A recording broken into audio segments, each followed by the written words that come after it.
Hello, this is Shauna Bremenkamp with SolaGertiaLife.com, and today I wanted to share with you my thoughts on a movie that my husband and I watched just a couple days ago called the Essential Church Movie.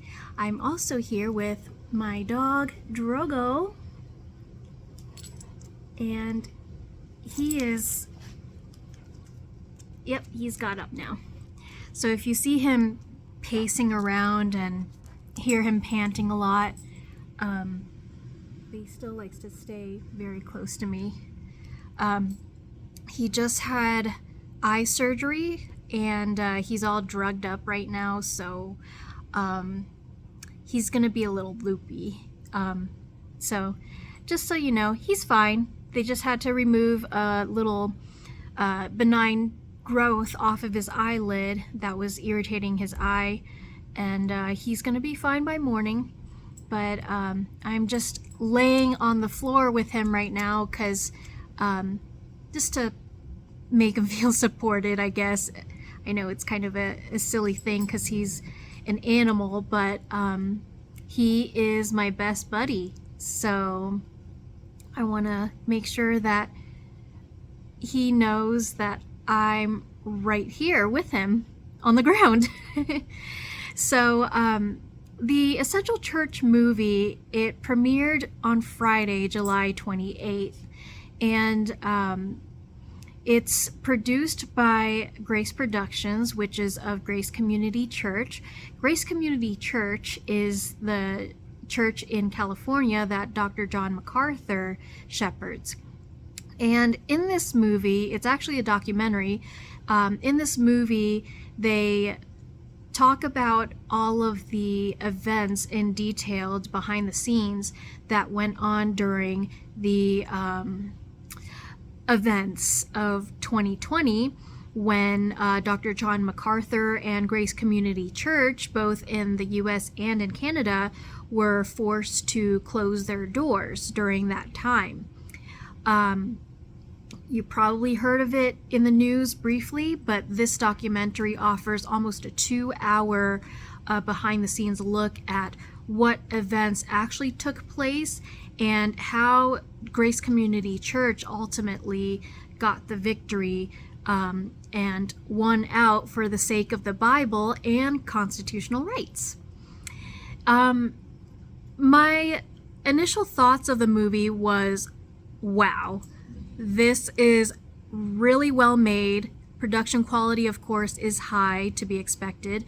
And I did expect the entire movie itself to be very good, but the story, the cinematography, the facts that were presented, and just the journey that they took you on in this documentary really exceeded my expectations, and my husband said the same.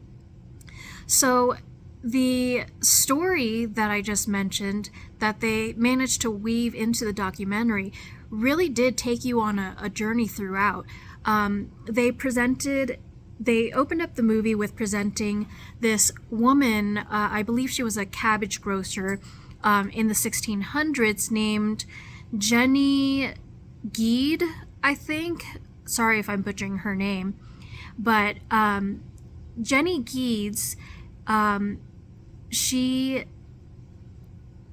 was really distraught and upset. She had this righteous anger boil up in her because her local church, they decided to not preach from the Bible, but instead read and teach from their own book of prayer. I believe this was with the Catholic Church, but I'm not sure. You might want to check my facts on that and let me know in the comments what it actually is. But this woman was so distraught with this righteous anger that the true Bible was not being taught, that she got up from the pew and threw what's known as a 3-legged cuddy stool at the bishop that was teaching in that church. And so this woman's story was touched upon at different points throughout the documentary, and it sort of mirrored this feeling that I'm sure John MacArthur had, and also Tim Stevens and James Coates, who were arrested in their respective churches for keeping their doors open during that time. And it also was reflective, it was a reminder that the battles that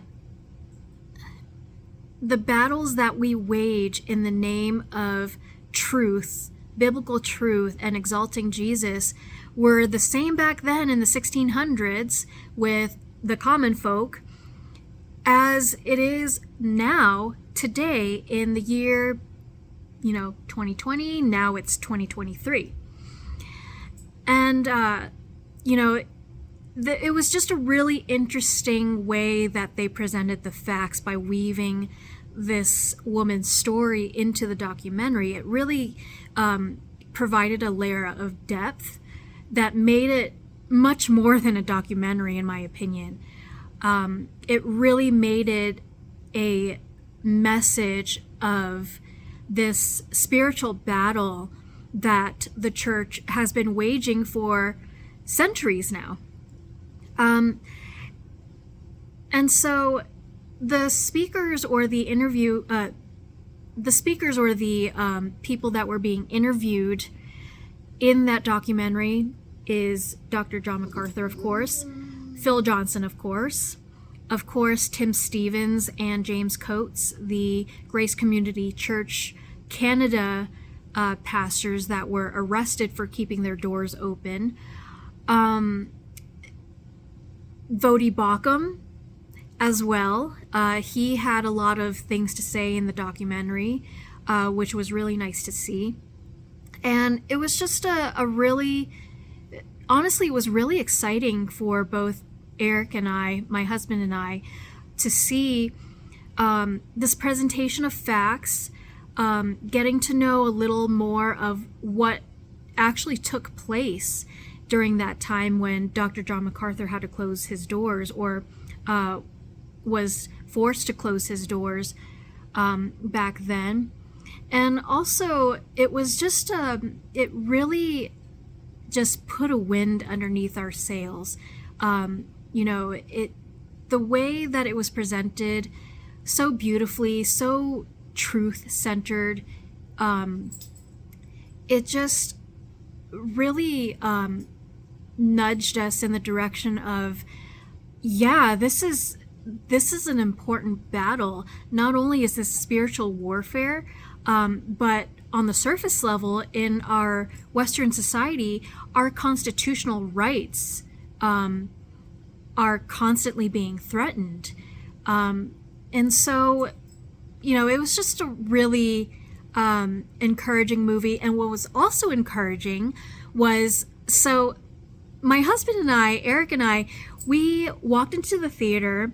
We arrived a little early, and we were expecting to have maybe a sprinkling of people at the movie theater, being that when we went to see it, it was a day or two after the premiere day. And so we thought, okay, maybe there would be a big, mass of people at the theater opening night, and then maybe it'll just kind of trickle off from there. No. And that was so awesome to see that even though Eric and I arrived early into the theater, we were the only seats that were still open, and we had booked our tickets in advance, so they were definitely ours for the taking. But we walked in there to a packed theater. There was not one seat left except for my husband and I's seats.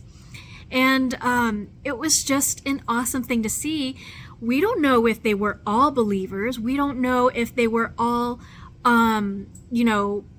even reformed, and yet here they are, sitting in that theater with their little bag of popcorn and their drink, and just excited to check out this movie that has Dr. John MacArthur, Vodi Bakum, and the likes of them talking about constitutional rights and the church being an essential service during time of crisis.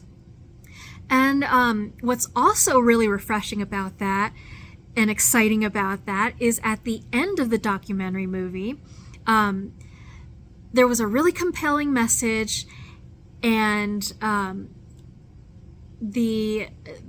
there was a lot of laughter and tears throughout the movie, and then there was this final compelling message right at the end of the movie that caused some tears and excitement. And somebody stood up and said, "Praise God!" And right after that, every one of us in the theater just stood up and just roared in thunderous applause. It was so good. And I'm still excited right now talking about it several days later. But that is just what Christ does. That's what biblical truth does. It unifies. It creates this genuine zeal that's grounded in truth and God's holiness and Jesus exalting, and it's just a really exciting time. And I really hope that if it is playing in your local theater, that you go check it out if you haven't seen it yet. I will put a link to where you can see where it's playing in your town and where you can buy tickets. I'll put that link down in the description. If, unfortunately, you can't find a local theater that is playing the Essential movie, it is an Essential movie, the Essential Church movie, I'm pretty sure that with this being such an important movie, Grace Community Church will probably in the future make it available digitally. It's not a for sure thing. I didn't hear firsthand from Grace Community Church or any of their representatives, but why wouldn't they? So be encouraged if it's not playing in your local theater, that at some point you'll probably have it in your hands and be able to watch it for yourself. So until next time, guys, thanks for watching. Bye.